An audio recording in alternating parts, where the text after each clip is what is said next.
Welcome to the Benning Report. Coming up in this edition, soldiers compete for Best Ranger. And the Sergeant Major of the Army recognizes the excellence of the Rangers. Later, special athletes go for the gold.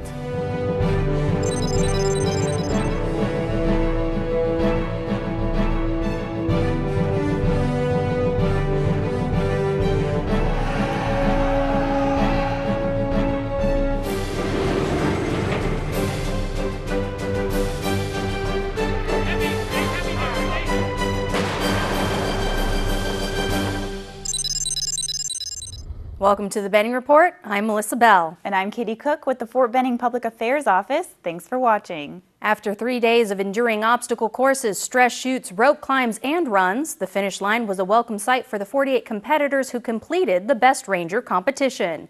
Each competitor laid it on the line and showcased the optimized human performance soldiers must aspire to in order to be successful in the Army. But in the end, only one team would earn the right to lift the trophy.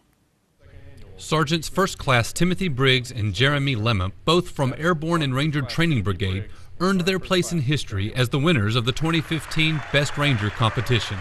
They were crowned champions during a ceremony that recognized the 24 finishing teams.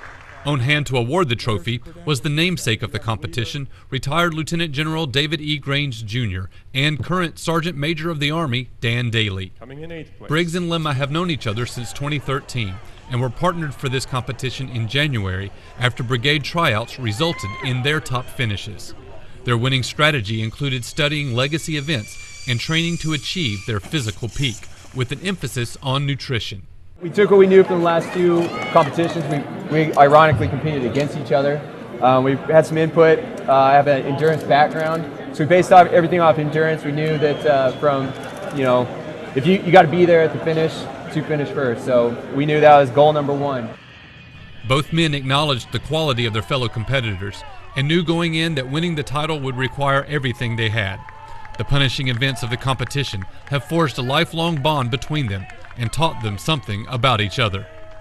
Just the train up, we talked about how grueling the train up was, and so what I learned from him on that was just how to just follow an extremely strict training plan and just be so tedious with it. I don't know if I could have done that by myself or had I had a different partner, just being so just determined with that training plan. This is by far the toughest guy I've ever met. Not the strongest, the toughest. I guarantee I wrung every ounce of energy out of him. When I was running up the stairs at the CWSA and I looked down and saw him chasing me on the gravel, I about choked. Because that is the best performance I think I've ever seen. It's not the fastest performance, but it is by far the toughest performance I've ever seen. Come on, right here to me. Briggs and Lemma will have their names permanently engraved on the Best Ranger trophy as they join the legacy of the Best Ranger competition. Sergeant Briggs was on the winning team in 2013, becoming only the third person in the 32-year history of the competition to win Best Ranger twice. David Wright, Fort Benning TV. It was quite a celebration as the winners were crowned Best Rangers, and quite an honor for Sergeant Major of the Army Daniel Daly to take part in it. In an interview after the competition, Sergeant Major Daly spoke about the motivation he received while watching their physical stamina, mental fortitude, and impressive performance. I mean, when you hear those soldiers yell out Rangers as loud as they possibly can, it's just got to mean something in your heart. It's got to mean something, and then the term esprit de corps really comes true, because you can see the passion that these soldiers have for what they do every day. The sacrifices and the challenges they face every day, and the compensation which they receive is not equal. But yet they continue to do it, and they continue to do it for one thing, because they're part of the profession, the Army profession. It's about trust. They trust each other, they trust their leaders, they trust their soldiers, and their esprit de corps is unmatched by any other organization in America. Sergeant Major Daly also spoke on the complex environment in which the Army operates and the benefits of maintaining a partnership between conventional and special forces. Soldiers today need to be prepared for anything, and he challenges the force to seek the opportunity to go to Ranger School. It's hard. It is tough. It has been that way since it first was born, and it will always be tough. But those who seek the challenges and overcome them will be better soldiers tomorrow. Every 2 years, the Armor School holds the Gainey Cup. What is it, who competes in it, and when will it take place? David Wright speaks with the 316 Cav for the answers. David? Okay, thank you. I'm out here right now on Harmony Church. I have with me Lieutenant Colonel James Hayes. He is the commander of 316 Cavalry. He's here today to talk about the Gainey Cup. Lieutenant Colonel, thank you for coming out and spending time with us today. I keep hearing about the Gainey Cup. For those that maybe don't know what it is, what can you tell us about it? Yeah, definitely. So the Gainey Cup is really a competition to identify the best scout squad from across our Army. So scout squad comprised of 6 soldiers each. They'll be coming here to Fort Benning from 4 to 8 May to compete in this competition, which we call the Gainey Cup, named after Command Sergeant Major Gainey, the first Joint Chiefs of Staff Senior Enlisted Advisor. Well, very good. So I know this is an opportunity. There are some aspects of this competition where it's very spectator friendly. It's a chance for the public to come and watch the soldiers in action. If someone wanted to do that, what's their best plan for being able to get the best look at the action? The morning of the 5th at 0600, we'll do an opening ceremony. That's fairly spectator friendly. It'll occur on Brave Rifles Field here on Harmony Church. And that'll comprise with just some opening ceremony, some short comments by some senior leaders, and then all the teams will get on a start line and they'll start off on a run. And that'll start off 70 hours of continuous competition where the teams will be continually going from event to event with limited sleep, limited chow, really just testing their physical ability and their natural skill as scouts.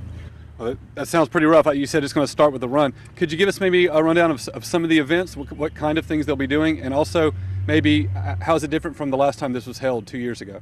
Yeah, sure. So just to start off on how it's different from how it was done in 2013, this year it's a little bit longer and definitely a little more physically demanding. So there was a lot more downtime in 2013 between events. This year we've sequenced things so it's continuous competition for these team members. So again, probably less than 10 hours of sleep where they can find it, but maybe 2 meals a day if they can figure out how to get those into their schedule. But they'll do a lot of things. So really the biggest event, the biggest spectator-friendly event will be the closing ceremonies on the 8th. So starting at 8 o'clock, all the remaining teams will SP from the reconnaissance compound here on Harmony Church. They'll do a final charge, a run to Brave Rifles Field, and then on Brave Rifles Field they'll do a number of physically demanding events competing against each other, and then a final run across the finish line. So, you know, if there's limited opportunity to come out and see the events, that's probably the one that you'll want to see because all the teams will be in the same place competing against each other. And then that'll be followed by an awards ceremony here on Harmony Church as well. So thank you for spending the time with us today. If you're interested in coming out and seeing, please visit the benning.army.mil website for information for all the details that you'll need. And I'm looking forward to the competition. Colonel, thank you for spending time with us today. Yeah, thank you. For the Benning Report, I'm David Wright with Lieutenant Colonel James Hayes. Back to you in the studio. Coming up next, we will have the highlights of all the great moments from the Best Ranger competition.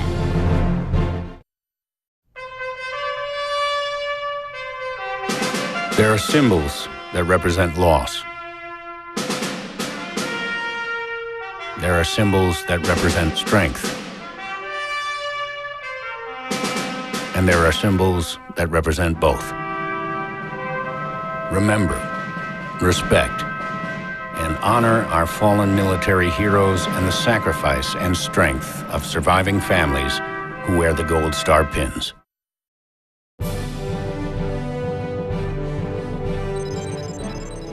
It's been compared to the Ironman and Eco Challenges, and it's not for the faint of heart. The 32nd annual David E. Grange Jr. Best Ranger competition pits some of the best two-man Ranger teams in the Army against each other, while they're completing more than 60 hours of competition events, all with very little rest and just the tools they have in their heads, their hands, and their rucksacks. It's 0600 on day 1 of the competition, and 51 teams are ready to duke it out for the title of Best Ranger, which signifies the most elite and physically fit Ranger team in the Army. Today is about endurance, and you got to stay at least in the middle of the pack or towards the front. If you can get through the first day, it's almost a guarantee you're going to finish the competition. And so day 1 will probably be a total of about 40 miles on their feet, whether it's running or carrying a rucksack. So it's pretty strenuous day 1. I would call it Rap Week rolled up into one day. Day 1 is a physical gut check. You just got to survive day 1. They make cuts, and a lot of teams tend to cut themselves on day 1 just because it's so physically demanding and they just don't make it. After crushing early morning push-ups, sit-ups, and a 5-mile run, competitors attempt to tackle the brutal Malvesti obstacle course. It's really just about the endurance from coming in from the PT test and the unknown distance run, and then coming straight onto here with very little break and being able to execute the lower body exercises as well as the upper body exercises and the high obstacles, and having the muscular endurance to be able to get through the course. I was haunted by the Malvesti last year because I did so bad on it. Yeah. So this year we came out, took it slow, just keep the hands dry. Made sure to do everything correctly, and we got through without any no-goes. One thing that Rangers pride themselves on is being able to infiltrate an objective through land, sea, or air. To test these skills, competitors ran to Victory Pond, then swam 650 meters. For us, the big thing was just pacing yourself, really pacing yourself. I know like the way that like Rolfus wants to go, my partner here, you know, he just always wants to push out in front. He just wants to beat everybody. And so ultimately we're trying to look at how we're going to beat everyone in the long term. You know, so that's having a good pace plan, and so far we've been staying pretty true to that. And after a morning full of strenuous physical activity, competitors had to prove they were mentally tough by focusing during the stress shoot. Mentally, I think just comes with the job that they do every day in the Army. You know, as Rangers, it's essentially a state of mind, living the Ranger creed. These guys are born with those instincts. It's not something they take on once they start to train for Best Ranger. It's something that they live on a daily basis. The deciding factor of day one, an unknown distance foot march, culled the field of competitors for day two's events. Of the 51 teams who started the competition, only 24 made the cut to carry on. Katie Cook, Fort Benning TV. After a day full of blood, sweat, and tears, Rangers moved on to land navigation, a foot march of unknown distance and night stakes. How far would they go? Who would make the cut? Dawn broke on day two, revealing only 24 of the original 51 teams still standing. Day two of the 2015 Best Ranger competition is underway, and less than half the original teams lined up at day stakes to prove they have the stamina to keep up with the physical rigor and mental exhaustion they will endure over the next 2 days. Exhausted from day one, Rangers have had little food and minimal sleep. They will have to push through to prove they have what it takes to move through 6 events, displaying excellence in all they do, like rock wall climbs, rappels, caving ladders, and more. All right, keep it up. Good pace, good pace. Rangers have to be able to operate in multiple types of environments, the mountainous environment being one of them, so it shows their proficiency and their mountaineering skills and ability to overcome that type of environment. Almost there, get that board. In first place are eventual champions, Sergeants First Class Briggs and Lemma. Teams put their strategy to the test, making sure these timed events are done quickly, and equally important, that they're done correctly. I'm looking for that they're actually using the lane as a real scenario. They're really thinking through the lane, how they're going to save that casualty, not a mannequin. They want to save that casualty that's a battle buddy of theirs or a Ranger buddy of theirs. Simulating a downed helo, soldiers move into the Ranger first responder lane and conduct a rescue operation. In the Army, anyone can be a first responder, which is why tactical combat casualty care, care under fire, and evacuation care is critical. Get it up! Get it up! Each and every one of those teams out there wants to be the best Ranger, but each and every one of those teams would protect and give their lives for their fellow soldiers on the battlefield, and you can see that every day. And that's what's important. Moving into day three, 2/3 of the competition comes to a close, and the end is in sight. All that stands between them and victory is a helocast and the combat water survival assessment.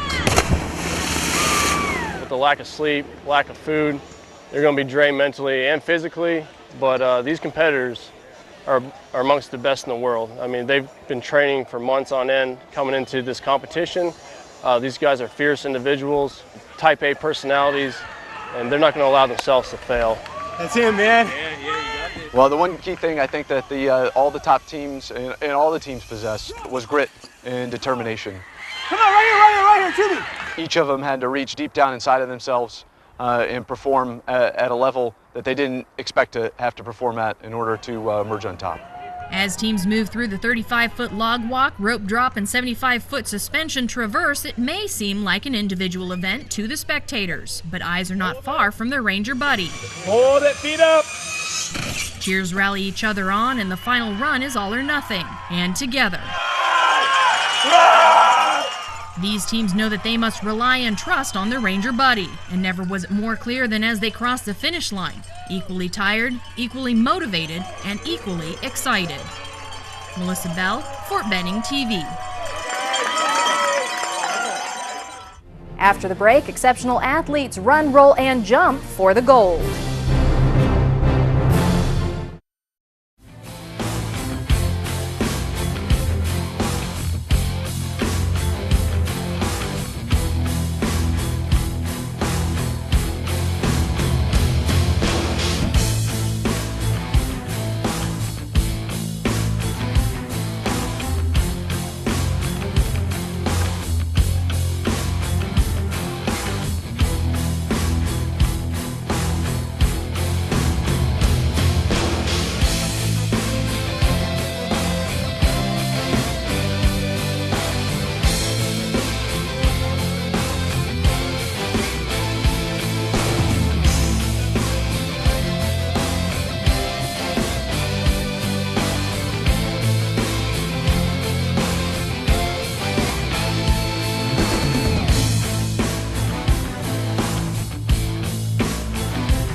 When you think of someone who might commit sexual assault, who do you see?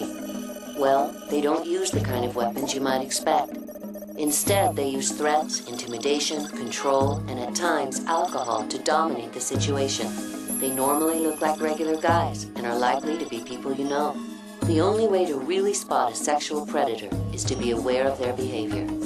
Preventing sexual assault is part of everyone's duty.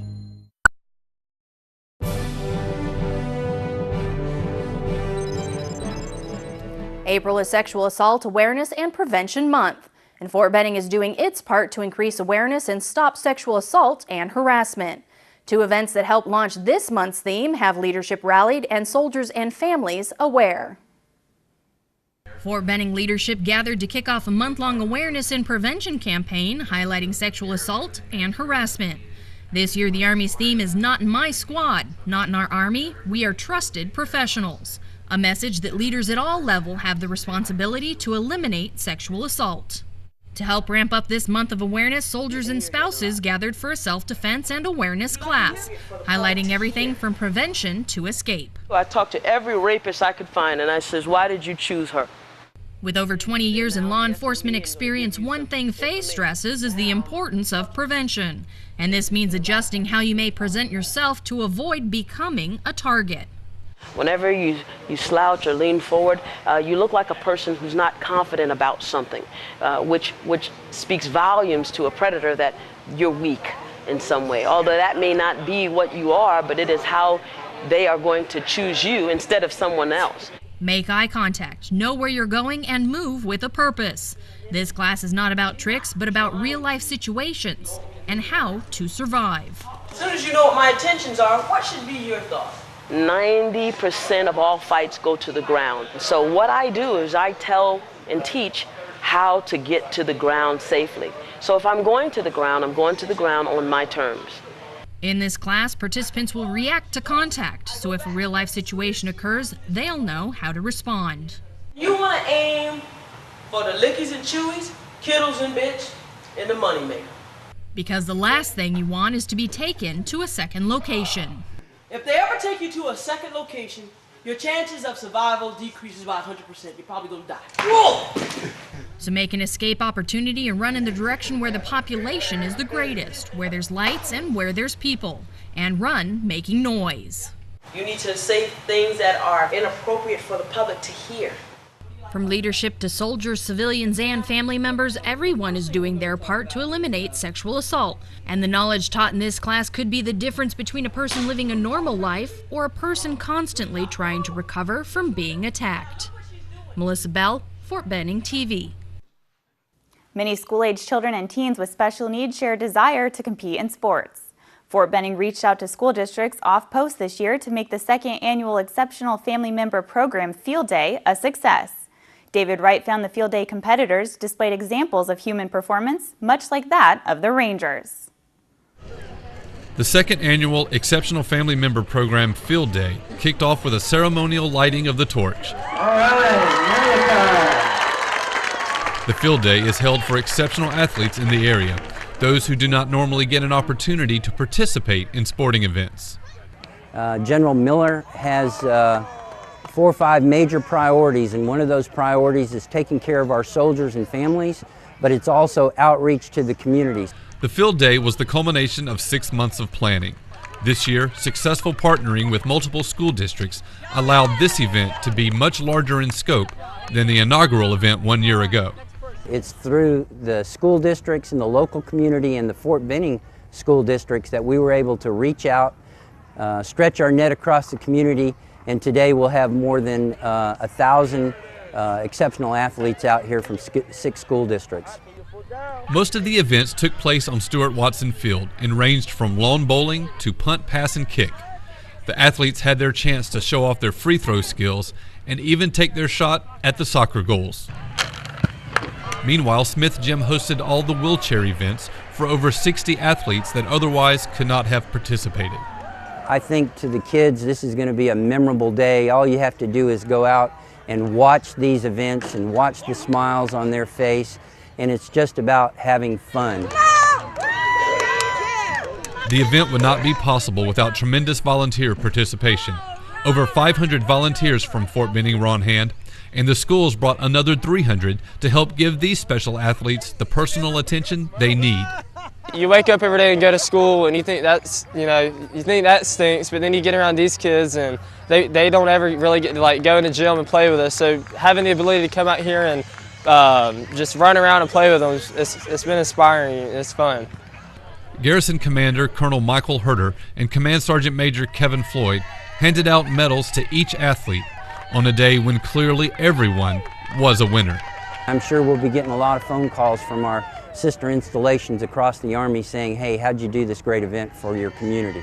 Such a positive response to last year's event meant that Fort Benning Morale, Welfare, and Recreation knew they would be doing it again. The tremendous success this year assures the future of the Field Day as an annual event. David Wright, Fort Benning TV. Coming up next, rockets and robots designed by Fort Benning's next generation.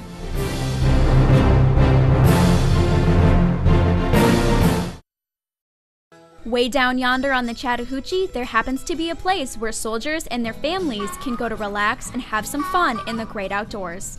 It's called Uchee Creek.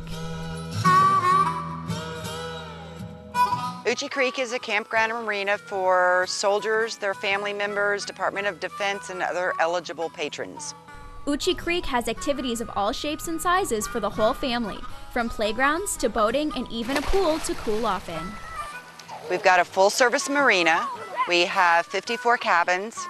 We will soon have 102 RV sites. From the basic primitive camping and tent camping, then we also have sites for RVs with full hookup. Then we have small, medium, large cabins, the rustic chalets on the lake, and the executive chalets. So when you decide you want a relaxing getaway with your family, call up and reserve your stress-free vacation at Uchee Creek Campground and Marina. Students at Fort Benning Stowers Elementary spent their Science, Technology, Engineering, and Math Week exploring space. From rockets to robots, I was there as these students orbited through different activities. No organization on Fort Benning knows more about robotic gadgets than the Maneuver Battle Lab. So when it was time for these Stour students to learn how to explore the cosmos as part of their STEM program, pairing these junior scientists with the experts at the Battle Lab was a match made in heaven. We actually have been exploring a lot about the Mars rover. A lot of our activities have been about how do we do a safe landing for a Mars rover. A lot of kids have engineered designs for parachutes, and they've just investigated more about unmanned devices that have been sent to Mars and why we send them there. Today, students are using Newton's famous law of motion, and that is for every action there is an equal and opposite reaction. Students are using gunpowder to launch the rockets, taking note of how gravity, air resistance, and thrust affect the rocket's ability to blast off. Students then designed Stomp rockets, using air power instead of gunpowder to achieve liftoff. And the children can actually manipulate an object and actually see it, then they learn the concepts. Just reading a passage or taking notes on a passage is not going to build that concrete knowledge. They really have to go through the actions of being engaged in some hands-on activities for them to understand it and get that abstract thinking. The STEM program encourages students to learn through trial and error. And instead of failing, many students succeeded in learning the many ways launching rockets doesn't work. Today, a few of the rockets didn't work out as well because the igniter wasn't hooked up right to the electric charger, or something was wrong with the wadding or something, so we just have to fix our mistakes. If something happened, it was good that it happened because then we get to learn from our mistakes to make it work next time. The students are not afraid to fail. Like if their activity doesn't go well, they know to improve it. And a lot of times, students are afraid of failure, and in this sense, it's a good thing because we're showing them that they can learn from their mistakes. 3, 2, 1, Katie Cook, Fort Benning TV. Now there's a story just for David, rockets and robots. Well, true, but he'd wonder where the Jedis and the aliens are. No aliens, but they did bring a portable planetarium and teach kids about astronomy and outer space. Well, who knows? Maybe that inspired the next Neil Armstrong. And that'll bring this edition of the Benning Report to an end. But you can watch these stories and others on youtube.com/BenningTV or at benning.army.mil. And you can also like us on Facebook. From the Public Affairs Office, thanks for watching.